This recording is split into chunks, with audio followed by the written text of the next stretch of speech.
नमस्कार विद्यार्थी मित्रांनो, आज आपण चर्चा करणार आहोत एका अशा महान उठावाची, महान क्रांतीची, जिला आपण सर्व 1857ची क्रांती म्हणतो. भारतामध्ये ज्यावेळेस 1757 मध्ये जी लढाई झाली ती म्हणजे प्लासीची लढाई. आणि या प्लासीच्या लढाईने एका ब्रिटिश साम्राज्याचा या ठिकाणी सूर्योदय झाला होता भारतामध्ये. आणि त्याच्याच 100 वर्षानंतर 1857 मध्ये भारतामध्ये जी क्रांती घडली, त्या क्रांतीने त्या ईस्ट इंडिया कंपनीला जबरदस्त धक्का दिला आणि ईस्ट इंडिया कंपनीच्या ऐवजी तिथे राणीचं शासन आलं, म्हणजे त्या ठिकाणी ब्रिटिश सरकारचं शासन आलं. तर हा 1857चा उठाव काय आहे? 1857च्या उठावाचं महत्त्व परीक्षेच्या दृष्टीने अत्यंत महत्त्वाचं आहे. 1857च्या उठावावर अत्यंत मोठ्या प्रमाणामध्ये वेगवेगळ्या प्रकारच्या परीक्षांमध्ये प्रश्न विचारण्यात येतात. उठावाचं स्वरूप कसं होतं, उठावाची कारणं कुठली होती, उठावाची ठिकाणं कुठली होती आणि कोणत्या ठिकाणी कोणते नेतृत्व होतं, या संबंधित ही प्रश्न असतात. ही प्रश्न फॅक्च्युअल तर असतात, परंतु कन्सेप्च्युअलसुद्धा असतात. तर मित्रांनो, लक्षात घ्या, हा जो काही चॅप्टर आज आपण शिकणार आहे, हे चॅप्टर इतकं महत्त्वाचं आहे की याच्यावर जी वेगवेगळ्या प्रकारचे परीक्षेमध्ये वेगवेगळ्या प्रकारची जी पुस्तकं आहेत, या पुस्तकांमध्ये 1857चा उठावाचं त्या ठिकाणी वर्णन करण्यात आलेलं आहे. या वर्णनांमध्ये सर्वच्या सर्व तुम्ही ते चॅप्टर्स वाचले पाहिजेत असं माझं मत आहे. वेगवेगळी प्रकारची पुस्तकं तुम्ही चालली पाहिजेत. आणि हा एक असा उठाव आहे, हा फक्त परीक्षेच्या दृष्टीनेच नाही, तर एक भारतीय म्हणून आपल्या इतिहासाबद्दल आपण जाणून घेणं महत्त्वाचं आहे. म्हणून हा जो उठाव आहे, हा उठाव इतका महत्त्वाचा आहे. भारताचा राष्ट्रवाद ज्यावेळेस बाल्यावस्थेत होता आणि भारतामध्ये राष्ट्रीयत्वाची भावना निर्माण होत होती, त्यावेळेसचा हा पहिला उठाव. याला स्वातंत्र्यवीर सावरकरांनी पहिलं स्वातंत्र्य समर म्हटलं, तर कोणत्या तरी साम्राज्यवादी इंग्रजी इतिहासकारांनी याला शिपायांचं बंड म्हटलं. महात्मा फुलेंनी याला सरंजामशाहीचं शेवटचं अस्तित्व टिकण्याचा शेवटचा प्रयत्न म्हटला. तर कोणी काही म्हटलं. प्रत्येकाचे आपले आपले अँगल असतात. प्रत्येक इतिहासकार आपल्या आपल्या अँगलने, आपल्या आपल्या दृष्टिकोनातून हे लिहित असतो. तर बघूया 1857चा उठाव काय होता, त्याची कारणं काय होती, त्याचं स्वरूप काय होतं आणि यामध्ये कुठले कुठले व्यक्तिमत्व होते. मित्रांनो, लक्षात घ्या, 1857 तो काळ आहे, 1857 ते साल आहे ज्या साली ब्रिटिश ईस्ट इंडिया कंपनीला सत्ते स्थापनेला भारतामध्ये 100 वर्ष पूर्ण झाले. आणि जी काही ब्रिटिश ईस्ट इंडिया कंपनी आहे त्याच्यासाठी हे वर्ष महत्त्वाचं होतं, कारण 100 वर्ष पूर्ण होत आहे. 1757 म्हणजे रॉबर्ट क्लाइव्हच्या नेतृत्वामध्ये त्यांनी प्लासीची लढाई जिंकली होती, त्यानंतर बक्सार जिंकलं, त्यानंतर अनेक त्यांनी मराठ्यांशी युद्ध केलं, टिपू सुलतानाशी युद्ध केलं, एक एक करत संपूर्ण भारतामध्ये आपली सत्ता प्रस्थापित केली. आणि 1854ला लॉर्ड लसून उरली जी काही छोटी मोठी संस्थानं होती, ही सुद्धा आपल्यामध्ये विलीन केली. थोडीफार संस्थानं उरली होती, थोडीफार राज्य उरली होती. तर याच्यावर इंग्रजांना, ईस्ट इंडिया कंपनीला खूप मोठा गर्व होता की आम्ही खूप मोठी बाजी मारलेली आहे आणि इतक्या मोठ्या राष्ट्राला सहज आम्ही आमच्या या 100 वर्षामध्ये आमच्या सत्तेमध्ये आणलेलं आहे. तर बघा मित्रांनो, ही गर्वोक्ती इंग्रजांकडून होती. 100 वर्ष पूर्ण झालेले होते. आणि हा जो काळ होता, या काळामध्ये ब्रिटनमध्ये जी राणी राज्य करत होती, तिचं नाव होतं व्हिक्टोरिया राणी. तर या व्हिक्टोरिया राणींचं त्यावेळेस राज्य होतं. आणि या काळामध्ये ज्या काही घटना घडल्या जातात, तर त्याला एक व्हिक्टोरिया इरा किंवा व्हिक्टोरिया एज असा उल्लेख केला जातो. आपण उठावाची कारणं बघणार आहोत. उठावाची काय कारणं होती बघा, लक्षात घ्या. अगर धुआं उठा है तो जरूर कहीं ना कहीं आग लगी होगी. इसका मतलब ये जो रिवॉल्ट हुआ है तो उसके रीजन्स भी कहीं ना कहीं होंगे. भारतीय लोग तो कोई ऐसे थोड़ी ना है कि वो तलवार उठाएंगे, बंदूक उठाएंगे और लढ पडेंगे. त्याची कारणं आता आपण बघूया, कारणं काय आहेत. बघा, लक्षात घ्या, राजकीय कारणं आपण सुरुवातीला बघणार आहोत की उठाव जो झाला याच्यामध्ये राजकीय कारणं कुठली होती. तर लक्षात घ्या, तैनाती फौज हे पहिलं कारण. तैनाती फौज हे जे पहिलं कारण आहे. आता लक्षात घ्या मित्रांनो, भारत जो होता तो असेतू हिमाचल आज आपल्यासाठी एक आहे. ठीक आहे, हा मी एक नकाशा काढलं, माझा नकाशा चुकीचा आहे, लक्षात घ्या. पण एक साधारण ढोबळ मारणे, हे आपलं इथे गुजरात, या ठिकाणी श्रीलंका, या ठिकाणी अरुणाचल प्रदेश, बंगाल वगैरे वगैरे या ठिकाणी. ठीक आहे, तर हा जो संपूर्ण भारत आहे, या संपूर्ण भारतावर आक्रमण केलं इंग्रजांनी. एक व्यापारी कंपनी म्हणून आली आणि हळूहळू सगळी राज्य जिंकत गेलं. इंग्रजांनी केलं. इंग्रजांच्या दृष्टीने हा संपूर्ण भारत एक होता, हिंदुस्थान एक होता. परंतु इथले जे राज्य होते, या राज्यांसाठी हा संपूर्ण हिंदुस्थान एक देश नव्हता. आज आपण जसं बघतोय की मेरा भारत महान, संपूर्ण भारत म्हणजे आपण पूर्ण भारत आपला समजतोय, त्या काळात ही भावना नव्हती. त्या काळामध्ये काय भावना होती, एक सामान्य व्यक्ती जो असेल त्याचं शिक्षण खूप कमी होतं. पहिली गोष्ट तर शिक्षण सर्वांना मिळायचं नाही, लिटरसी रेट खूप कमी होता. आणि जे काही शिक्षित लोक होती ज्यांच्या हातात राज्यकारभार वगैरे होता, तर त्यांचं जे काही राज्य आहे, त्यांचा जो प्रदेशाचा विस्तार आहे, तेवढ्यापुरता ते स्वतःचं राज्य स्वदेश असं समजायचे. आणि जवळपास जो दक्षिणेचा भाग आहे त्याला दख्खन म्हटलं जायचं, ठीक आहे. आणि जो उत्तरेचा भाग आहे याला इथे हिंदुस्तान किंवा त्या ठिकाणी संस्कृतमध्ये जुन्या काळामध्ये याला आर्यावर्त किंवा उत्तरवर्त म्हणायचे, आर्यावर्त म्हणायचे. तर असा प्रकार होता, हे दख्खन होतं किंवा दक्षिणावर्त पण म्हणायचे. तर लक्षात घ्या मुलांनो, ही जी काही उत्तर दक्षिण विभागणी होती यामध्ये अनेक छोटी छोटी राज्य होती. एक सबंध प्रबळ राज्य या नव्हतं या ठिकाणी. ज्यावेळेस तसं प्राचीन काळामध्ये मौर्य साम्राज्य उभं राहिलं होतं, त्याचबरोबर मध्ययुगीन कालखंडामध्ये अकबराने मोठं आपलं मुघल शासन निर्माण केलं होतं, सत्ता विस्तार खूप मोठा झाला होता. तर ही एक प्रबळ केंद्रीय शासन त्या ठिकाणी नव्हतं, म्हणून तिथल्या जनतेमध्ये, तिथल्या अधिकाऱ्यांमध्ये, तितक्या लष्करामध्ये एक सबंध हिंदुस्थानी असल्याचा, सबंध भारतीय असल्याचा त्या ठिकाणी अभिमान नव्हता, कुठलीही त्या ठिकाणी त्यांचं भान नव्हतं. मग या ठिकाणी जे इंग्रज आले, या इंग्रजांसाठी हा सगळा देश एक होता, परंतु आपल्या भारतीयांसाठी नव्हता. आपल्या भारतीयांसाठी नकाशा सुद्धा पाहिला नसेल लोकांनी की भारत वरून असा दिसतो, या ठिकाणी अरबी समुद्र, या ठिकाणी बंगालचा उपसागर, हे सुद्धा त्यांच्या डोक्यात नव्हतं. परंतु इंग्रज होते, इंग्रजांकडे नकाशे होते, कुठली नदी कुठे वाहते, कुठल्या ठिकाणी कुठला देश आहे, कुठली सीमा कुठे लागते, हे सर्व ते नकाशांचा अभ्यास करायचे, नकाशे तयार करण्यात यायचं. आणि याच्यावर सुद्धा ब्रिटिश ईस्ट इंडिया कंपनी खूप मोठा खर्च करायची, कारण त्यांनी चीनशी युद्ध लढलं, त्या ठिकाणी इजिप्तमध्ये ते लढाया केल्या, वेगवेगळ्या खंडांवर त्यांनी लढाया केल्या. आणि यामुळे जे काही युरोपियन राष्ट्र होती, ह्या युरोपियन राष्ट्रामध्ये भौगोलिक क्षेत्र जाणून घेण्यासाठी नकाशा, तिथल्या लोकल लँग्वेज, तिथले रस्ते, हे सुद्धा माहीत करून घेणं गरजेचं असायचं. तर भारताकडे असा काही बॅकअप प्लॅन नव्हता आणि म्हणून भारताच्या फौजा हळूहळू हरत होत्या, कारण आधुनिक तंत्रज्ञान नव्हतं. तैनाती फौजेचा स्वीकार केल्यामुळे काय झालं, नीट लक्षात घ्या. ही जी तैनाती फौज असायची, या तैनाती फौजेमुळे काय झालं, तर सगळ्यात महत्त्वाची गोष्ट म्हणजे जी राज्य होती, तर राज्यांची स्वायत्तता गेली. राज्यांनी मर्जीने पण तैनाती फौज स्वीकारली असेल का सांगा मला? बिलकुल नाही. कुठलं राज्य असेल की माझ्याकडे फौज नाही का, मी ईस्ट इंडिया कंपनीची फौज देतो? त्यांनी बिलकुल ती फौज स्वीकारली नव्हती, परंतु त्यांच्यावर अशी परिस्थिती तयार करण्यात आली की त्यांनी ती फौज स्वीकारावी. मग या ठिकाणी तैनाती फौज स्वीकारल्यामुळे काय झालं, तर सगळ्यात महत्त्वाची गोष्ट, भारतीय राज्यांचा स्वाभिमान दुखावला गेला. स्वाभिमान कसा दुखावला गेला, कारण निजाम असेल, त्रावणकोर असेल, मराठे असतील, कुठलेही राज्य असतील, यांच्यामध्ये तैनाती फौज स्वीकारताना कुठल्याही प्रकारची त्यांची मर्जी विचारण्यात आली नव्हती, त्यांच्यावरती सक्ती केलेली गेली होती. त्यांना कुठल्या तरी लढाईमध्ये हरवलं असेल, कुठल्या तरी पेचामध्ये अडकवलेलं असेल, आणि म्हणून त्यांना ती तैनाती फौज सक्तीने स्वीकार करायला लावली होती. आपण सुरतचा तह बघितला, आपण त्या ठिकाणी अंजनी गावचा तह बघितला मराठ्यांसोबत. त्याचप्रकारे आपण त्रावणकोरमध्ये म्हैसूर राज्यांशी वाडियार घराण्याने केलेला तह बघितला.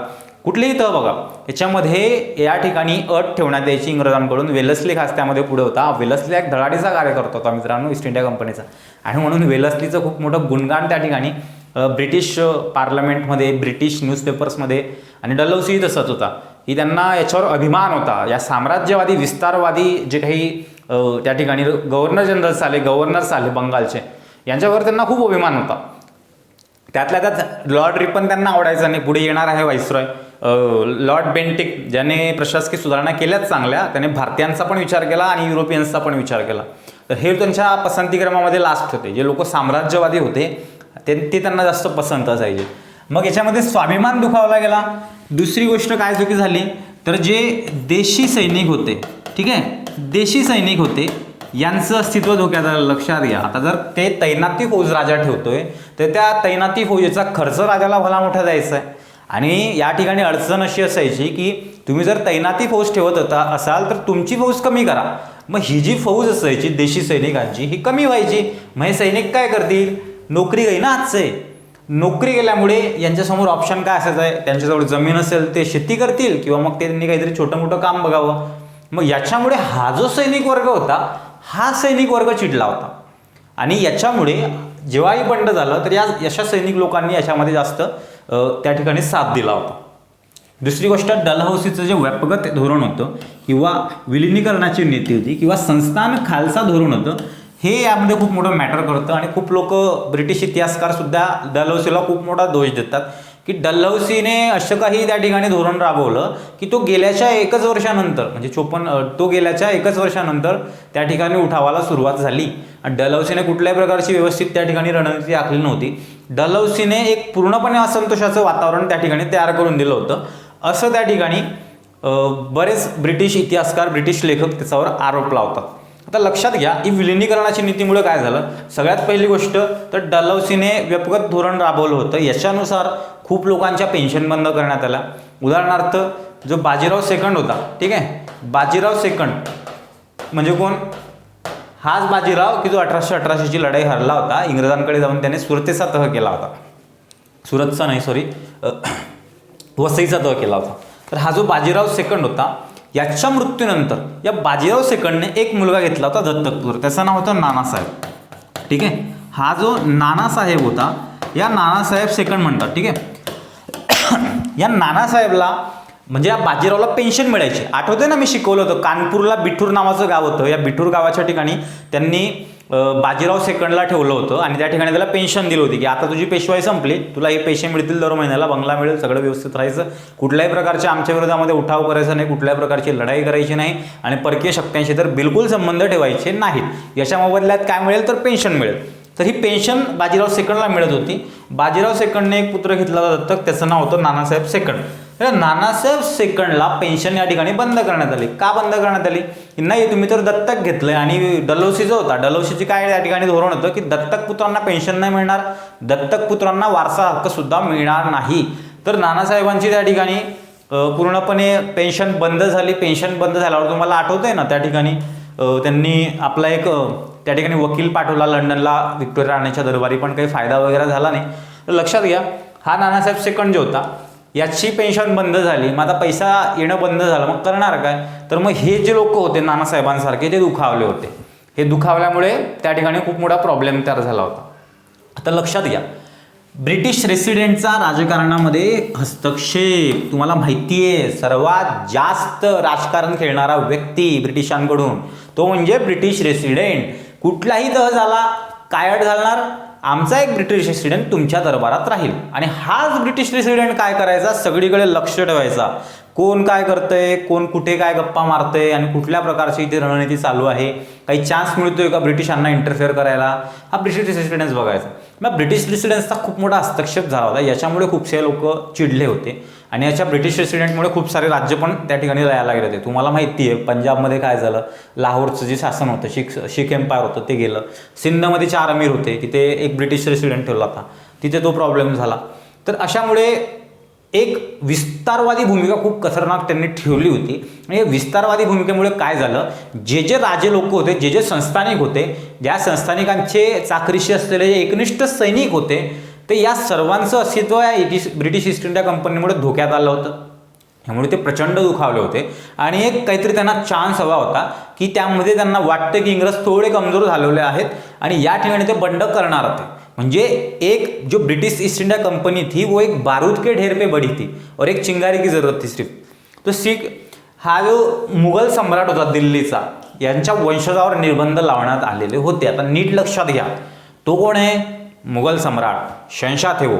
और वो किसके शहंशाह थे, तो शहंशाह हिंदुस्तान उनको कहा जाता था. तर हा जो मुघल सम्राट होता, भलेच कधीतरी तो मराठ्यांच्या नियंत्रणाखाली असेल, भलेच कधी तो अफगाण्यांच्या नियंत्रणाखाली असेल, तो कितीही दुबळा असेल, पण तरी सुद्धा हा जो मुघल सम्राट होता तो या भारतातल्या मुस्लिमांसाठी एक सर्वोच्च शासक होता आणि हे ईस्ट इंडिया कंपनीच्या डोळ्यामध्ये बिलकुल सहन होण्यासारखं नव्हतं. आणि काही का असेना, मुघल जो सम्राट असेल तो कंपनीच्या आता अंडर आला असेल, कंपनीच्या नियंत्रणाखाली आला असेल, त्याच्याकडची फौजसुद्धा निकामी असेल, तैनाती फौज स्वीकारली त्याने असेल, पण तरीसुद्धा एक चांगलं आदराचं स्थान या मुघल सम्राटांचं लोकांमध्ये होतं आणि त्या उत्तर भारतामध्ये बऱ्यापैकी त्याचं आदराचं स्थान होतं. आता मुघल सम्राट हे जे पद होतं तर ब्रिटिशांना ते खूपच होतं. का, कारण तुम्ही किती जरी मुघल सम्राटाला कमजोर केलं, किती जरी त्याच्याकडची फौज काढली, किती जरी त्याच्यावर निर्बंध लागले, तो कितीतरी निर्धन झाला, तरी सुद्धा त्या ठिकाणी जर मुघल सम्राटाने जर बंड उभारलं तर त्याला भारतामधले संबंधित सर्व मुस्लिम राज्यकर्ते त्याला एकनिष्ठेने त्याला मदत करतील, ही सुद्धा भीती या इंग्रजांच्या मनात होती. जो मुघल सम्राट होता, जो शेवटचा मुघल सम्राट, ज्याला आपण ओळखतो बहादूर शाह जफर या नावाने, ठीक आहे, बहादूर शाह जफर. तर हा जो बहादूर शाह जफर होता हा वयोवृद्ध झाला होता. जवळपास 82 वर्षाचं वय या व्यक्तीचं होतं उठावाच्या वेळेस. लक्षात ठेवा, खूप वयोवृद्ध माणूस. तर हा मुघल सम्राट जो होता, आता समजणार होतं की मुघल सम्राटची डेथ झाल्यानंतर त्याचा जो वारसदार घोषित करण्यात आला होता, तर त्याच्या वारसदाराला पुढे ब्रिटिश राजवाड्याचा ब्रिटिश राजवाडा म्हणतोय चुकून, इथे मुघल राजवाड्याचा त्याग करावा लागेल. शाही दरबार उनको छोड़ना पड़ेगा. अगर शाही दरबार छोड़ दिया तो कहेगा शहनशाह. हे तर जाऊच द्या, परंतु हा जो मुघल सम्राट असेल, या मुघल सम्राटाला स्वतःच्या नावापुढे बादशाह किंवा मुघल सम्राट ही पदवी लावता येणार नाही. केव्हापासून? बहादूर शाह जफरच्या नंतर जेवढेही शासक येतील तेव्हापासून. मग लक्षात घ्या, मला एक सांगा, जर असा निर्बंध लावलेला आहे, तर या निर्बंधामुळे बहादूर शाह जफरला किती मोठा अपमान वाटत असेल की आपल्या पुढच्या वंशजांना ही पदवी लावता येणार नाही, राजवाड्याचा त्याग करावा लागेल, लाल किल्ल्याचा त्याग करावा लागेल. मग हे सगळ्यात मोठा निर्बंध होता आणि याच्यामुळे मुघल सम्राटाचे एकनिष्ठ जे जुने लोक होते, जे त्या ठिकाणी त्याच्या चाकरीत होते, हे सर्व त्या ठिकाणी चिडलेले होते. मग या प्रकारची त्यांची राजकीय कारणं होती. या राजकीय कारणामुळे एक गढूळ वातावरण तयार झालं होतं पूर्ण देशामध्ये. सगळे साऊथ असेल, नॉर्थ असेल, सगळीकडे ईस्ट इंडिया कंपनीच्या विरोधामध्ये. आणि बघा, जो चार्ल्स नेपियर, याला आपण आधी भेटलेलो आहे. लक्षात घ्या, कुठे भेटलो होतो याला नीट आठवा. सिंधमध्ये काय केलं होतं याने? सिंधमध्ये 4 अमिरांना त्याने जिंकून घेतलं होतं ना. आणि चार्ल्स नेपियरचाच एक जवळचा नोकर जो होता तो काय म्हणायचा, हा चार्ल्स नेपियर, की जसा एखादा व्यक्ती प्रेयसीला भेटायला आतुर होतो, तसाच हा चार्ल्स नेपियर आहे की जो युद्धाला नेहमी आतुर असतो. हा चार्ल्स नेपियर काय म्हणतोय की मी जर 12 वर्षासाठी जर भारताचा सम्राट झालो, तर एकही भारतीय राजा शिल्लक राहिला नसता. मी जर 12 वर्षासाठी जर भारतामध्ये जर गव्हर्नर जनरल झालो असतो, तर एकही राजा भारतामध्ये शिल्लक राहिला नसता. नेपाळ सुद्धा आमचा असता. तर आणि संपूर्ण भारतासाठी मी ख्रिश्चन धर्माला राजधर्म म्हणून घोषित केलं असतं, असं हे चार्ल्स नेपियर महाशय म्हणताय. म्हणजे विचार करा, चार्ल्स नेपियरची रणनीती किती आक्रमक असेल. साम्राज्यवादी जे विस्तारवादी धोरण त्यावेळेस होतं ते नीट लक्षात घ्या. याच्यामुळे भारतीयांमध्ये एक असुरक्षितता निर्माण झाली होती आणि हेच इतकी काही सर्व मोठी उठावाची राजकीय कारणे आहेत. राजकीय कारणं नीट लक्षात घ्या, सगळे लिहून ठेवले आहेत, स्क्रीनशॉट काढून घ्या. राजकीय कारणे विचारली जातात. मित्रांनो, राजकीय कारणं आपण पाहिली, परंतु त्यासोबत प्रशासकीय आणि आर्थिक कारणं सुद्धा होती. उदाहरणार्थ लक्षात घ्या की जर तुमचं प्रशासन असेल आणि प्रशासकीय आणि आर्थिक कारणं सोबत का जोडतोय, कारण प्रशासनाचा आणि अर्थकारणाचा एक सोबत खूप जबरदस्त संबंध असतो. म्हणून प्रशासकीय आणि आर्थिक कारण आपण सोबत बघतो आहोत. मुळात ब्रिटिश ईस्ट इंडिया कंपनी भारतात का आली होती? पैसा कमाने आई थी भाई, वो पैसे से मतलब था उनको. भारतामध्ये खूप जास्त संपत्ती होती, भारतामधला व्यापार खूप मोठा होता आणि म्हणून ब्रिटिशांनी या ठिकाणी व्यापार करण्याचं ठरवलं आणि आपला सत्ता विस्तार केला. लक्षात घ्या की भारतामध्ये सरदार, फौजदार वगैरे ज्या काही पारंपरिक पदव्या होत्या त्या समाप्त झाल्या होत्या. आपण शिकलो ना, कॉर्नवॉलिसच्या वेळेस काय झालं, वॉरेन हेस्टिंग्सच्या वेळेस काय झालं. सुप्रीम कोर्टची स्थापना केली होती ना कलकत्त्याला. वेगवेगळ्या ठिकाणी मुर्शिदाबाद, पटना वगैरे या ठिकाणी कोर्ट्स तयार केले होते. मग आता तो काळ कुठला होता? 1774. आता काय चालू आहे? 1857. मग एवढा जो काही 100 वर्षाचा कालखंड होता, 1757 ते 1857, या काळामध्ये खूप सारे कोर्ट्स तयार झाले होते. बॉम्बे इलाका असो, मद्रास इलाका असो, काही पण असो. मग हे कोर्ट्स आल्यामुळे काय झालं की जे गावातले जी पारंपरिक न्यायदान पद्धती असे, सगळे पिंपळाच्या पारावर जमतील, कुठेतरी मंदिर असेल तिथे जमणार, तिथे जाऊन न्यायदानाचं काम होईल. किंवा गावामध्ये पाटील असायचा, तो पाटील काय करायचा, तर गावामध्ये पोलीस प्रशासन व्यवस्था सांभाळायचा. तसंच उत्तरेला ठाकूर होते, काही जमीनदार होते, साऊथमध्ये नायर असतील, शेट्टी असतील. तर ह्या ज्या काही पारंपरिक पदव्या होत्या त्या संपूर्ण नष्ट झाल्या. पारंपरिक त्यांचे अधिकार त्या ठिकाणी संपुष्टात आले. आता बघा, लक्षात घ्या, जर समजा मी एखाद्या ठिकाणी पारंपरिक मला अधिकार मिळाले पोलिसाचे, की मी बघेल गावामधली सुरक्षा आणि व्यवस्था, मी न्यायदानाचं काम करणार, गावामध्ये लक्ष ठेवण्याचं मी काम करणार. इंग्रज आले, इंग्रजांचं राज्य आले आणि इंग्रज म्हणता अब तुझे चुप बैठना है, अब हमारा लोग काम करेगा, हमारा पुलिसमॅन होगा, हमारे कोर्ट्स होंगे. आणि ही सगळी पद्धत काय होती, तर युरोपियन्सची पद्धत होती. मग युरोपियन्स लोकांची पद्धत कशी? अतिशय वेळखाऊ पद्धत होती. वेळखाऊ तर होतीच, परंतु भ्रष्टाचारी पद्धत सुद्धा होती. बडी तो कानपिडी या उक्तीप्रमाणे जर समजा एखादा गरीब व्यक्ती आहे आणि एखादा शेठ सावकार आहे, याच्यामध्ये जर घोटाळा असेल, याच्यामधलं जर काही प्रकरण न्यायालयात आलं, मग न्यायालयामध्ये हा जो शेठ सावकार असेल तो पैसे द्यायचा ईस्ट इंडिया कंपनीच्या जे काही कोर्ट्स असेल त्या ठिकाणी, आणि तो सहज ती केस जिंकायचा. मग याच्यामुळे वेळ पण खूप लागायचा आणि पारंपरिक गोष्टीवर हल्ला होता ना हा. आणि याच्यामुळे हे त्यांची जी पारंपरिक जी काही न्यायदान पद्धती होती हजारो वर्षापासून चाललेली आहे, तर याच्यामध्ये अडथळा निर्माण झाला. आणि ईस्ट इंडिया कंपनीच्या लोकांना समजलंच नाही की इतक्या लवकर लोक काही तिथे चेंज नाही होणार ना. म्हणून जे काही भारतातले सरदार, फौजदार, वेगवेगळे पारंपरिक पदव्या होत्या, पारंपरिक त्यांचे अधिकार होते, पोलीस प्रशासनातले वगैरे जागा होत्या, तर या सर्व काही संपुष्टात आलं. त्याच्यामुळे हे लोक नाराज होते कारण काय असायचं, गावामधली सार्वजनिक सुव्यवस्था राखणे वगैरे जर त्यांच्या हातात पोलीस अधिकार असतील परंपरागत वंशानुपरंपरागत, ते त्यांच्या धोक्यात आल्यामुळे त्यांची उपजीविकेचा प्रॉब्लेम आला, त्यांचा जो मान होता पूर्वी, मान सन्मान जो होता त्याच्यावर गदा आली. मग हे लोक चिडलेले होते, हे लोक उठावामध्ये एकत्र झाले. दुसरी महत्त्वाची गोष्ट की उच्चपदस्थ जागा ज्या होत्या त्या फक्त युरोपियन्स लोकांसाठी होत्या. बघा, लंडन टाइम्स नावाचा न्यूजपेपर जो लंडनमध्ये सगळ्यात नंबर 1 पोझिशनला होता, लंडन टाइम्स काय म्हणतो एका आपल्या पेपरमध्ये की भारतीय लोक तुच्छ आहेत आणि अशा भारतामध्ये राज्य करण्यासाठी जगातले एक उत्कृष्ट जमात त्या ठिकाणी जात आहे. म्हणजे त्यांच्या तुलनेमध्ये, त्यांच्या दृष्टीमध्ये आपण अडाणी होतो, त्यांच्या दृष्टीमध्ये आपण तुच्छ लोक होतो. तर असे साम्राज्यवादी लोक होते आणि यांनी काय केलं, जे उच्चपदस्थ जागा आहेत त्या फक्त युरोपियन्स लोकांसाठी होत्या. याच्या आधी असं होतं का? बिलकुल नव्हतं. याच्या आधी भारतीय राज्यांमध्ये हिंदू मुसलमान असा फरक न करता मोठमोठ्या जागा कुठलाही, जर समजा हिंदू राजा असला त्याच्या दरबारी जर चांगला एखादा मुस्लिम जरी व्यक्ती असला, त्याच्यात गुण असतील तर त्याला उच्चपद दिलं जायचं. उदाहरणार्थ छत्रपती शिवाजींच्या राजांच्या आरमारमध्ये त्या ठिकाणी दर्या सारंग दौलत खान होता. त्याचबरोबर वेगवेगळे मोठमोठे राजे होते की यांच्या दरबारी मुस्लिम शासक होते. मुस्लिम राजांच्या दरबारी खूप मोठे मोठे हिंदू शासक होते. अकबरच्या काळात राजा तोडरमल होता. औरंगजेबांच्या काळामध्ये त्या ठिकाणी मानसिंग मिर्झा राजे जयसिंग होते. असे खूप मोठे मोठे लोक होते. ते फक्त कलागुण बघायचे आणि त्या ठिकाणी उच्चपद मिळायचं. ब्रिटिश ईस्ट इंडिया कंपनीत होतं का? बिलकुल नाही.